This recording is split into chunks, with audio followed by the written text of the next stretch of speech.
Well, Russians, I don't get it. Why have you all started complaining? You know, I see these tearful videos on the internet. My goods burned down there. I lost everything there.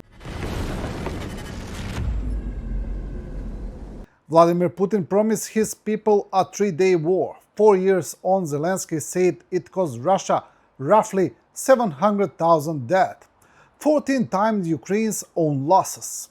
Hundreds of thousands of men fed into a war Moscow still insists is going to plan.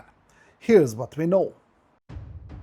Vladimir Putin promised his nation a 3-day operation. More than 4 years later, the bill has come due, and by Kyiv's accounting, it reads like a massacre of Russia's own making. President Volodymyr Zelensky now puts Russian military deaths at roughly 700,000, some 14 times Ukraine's own toll of around 50,000 killed. Even independent Western analysts working from far more conservative math describe a scale of loss that Moscow has spent years pretending not to notice, feeding hundreds of thousands of its men into a war it insists is going to plan. Ukrainian President Volodymyr Zelensky disclosed new estimates of military casualties on both sides of Russia's full-scale war, saying that around 50,000 Ukrainian service members had been killed and approximately 400,000 wounded. Speaking in an interview with Fox News, Zelensky added that many Ukrainian troops remained missing in action. "It's difficult to say. I don't want to be very open about it because Russia will understand what's going on with our army," Zelensky said. Zelensky also estimated that Russian forces had suffered around 1.6 million military casualties since the beginning of the full-scale invasion, including approximately 700,000 killed. The latest Ukrainian death toll cited by Zelensky is lower than the figure he gave 5 months earlier. In February, he said that at least 55,000 Ukrainian soldiers had been officially confirmed killed on the battlefield. The true scale of military losses is difficult to determine because neither Ukraine nor Russia discloses complete figures. According to the latest study by the Washington-based Center for Strategic and International Studies, Russia suffered an estimated 1.4 million battlefield casualties between February 2022 and June 2026, including up to 450,000 troops killed. In addition, Russia's monthly losses in 2026 significantly exceeded the number of new troops it recruited.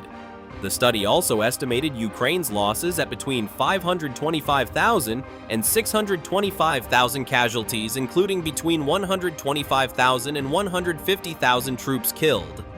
Combined military casualties on both sides exceeded 2 million, according to CS1S. Worth watching. A Russian man explains to his former compatriots why they bear responsibility for what's happening in their country.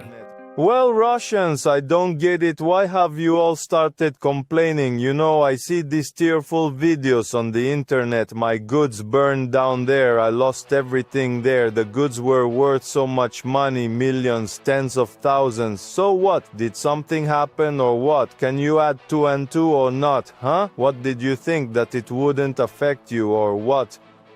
And the fact that a neighboring country is being destroyed, children are dying there, and people are being liberated from their normal lives for the 5th year now. Is that okay with you since 2022? How is that? And as soon as warehouses with your rags started burning, what, now you're suddenly upset?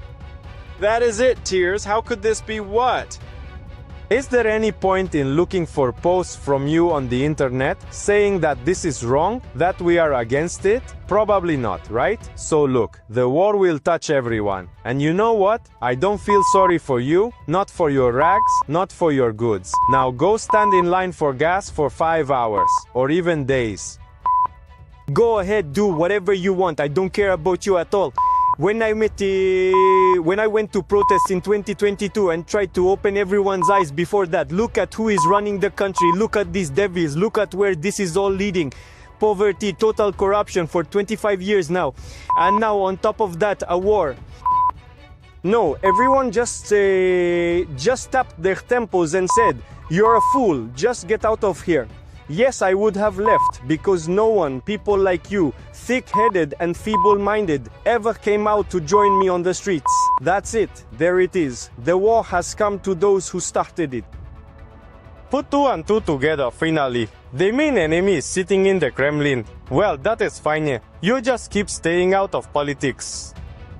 Just assume it doesn't concern you. You're just bystanders, you're just little people. Please feel free to think that. You don't want to use your head? Fine, go ahead. It will only get worse. Tyumen sits at the center of the largest oil-bearing region in Russia, the wellspring of the revenue that funds the Kremlin's war and props up its budget. It is, by any measure, one of the country's wealthiest cities. And yet for more than 2 weeks its residents have queued in the street with empty buckets, waiting for water tankers because the taps in one of Russia's richest cities now run with something that smells of sewage and rotting fish. A humanitarian crisis has been unfolding here in slow motion. Catastrophic flooding overwhelmed the city's drainage, and sewage bled into the drinking supply. Rotavirus has taken hold. The fish in the surrounding rivers are dying off. Locals describe tap water so foul they cannot bring themselves to wash in it, let alone drink it. And so the tankers and the buckets have become the defining image of daily life in a city that helps bankroll a superpower's ambitions. When you are furious, you say, oh boy, oh boy. Oh my, that is the kind of person I am. What kind of fish is this? I do not know. Anyway, we saw a really big fish, just huge.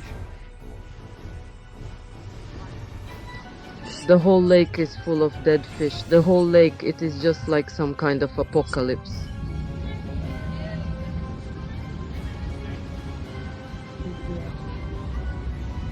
It would be convenient for the authorities to blame the rain and easier still to call it a freak of weather. It is neither. The flooding exposed infrastructure that has barely been touched since the 1970s.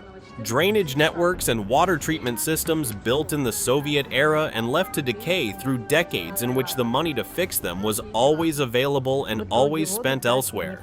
The rains did not create this disaster, they simply revealed it, tearing the cover off a system that was rotten long before the first pipe overflowed. This is the part the Kremlin would prefer no one dwell on. A nation that can send drones and missiles across a continent, that can sustain a war of attrition for years and absorb losses in the hundreds of thousands, apparently cannot guarantee clean tap water in the capital of its own oil country. The technology to prevent this exists. The wealth to pay for it flows out of the very ground beneath Tyumen. What is missing is the will, because the will has been directed elsewhere. What is happening in Tyumen is a portrait of priorities. For years, the Russian state has made clear, through its budgets and its rhetoric, that its central purpose is not the comfort or safety of its own people, but the prosecution of a war against its neighbor. The buckets in the street are the downstream cost of that choice, paid by ordinary residents who never had a say in it. Tyumen is not an isolated failure. It is a preview of what happens when a state spends its treasure abroad and lets the foundations rot at home, and it is a reminder that the war Russia wages on Ukraine is also, quietly, a war it wages on itself. Thanks for watching, and don't forget to subscribe. Also, if you want to support Warthog Defense, please become our member and get early access to new videos, exclusive members-only videos, and become administrator in comments section. The membership link is in the description. Rescues every day. We had a guy last week at 6 rescues in 6 days. You know, he's doing the job every day.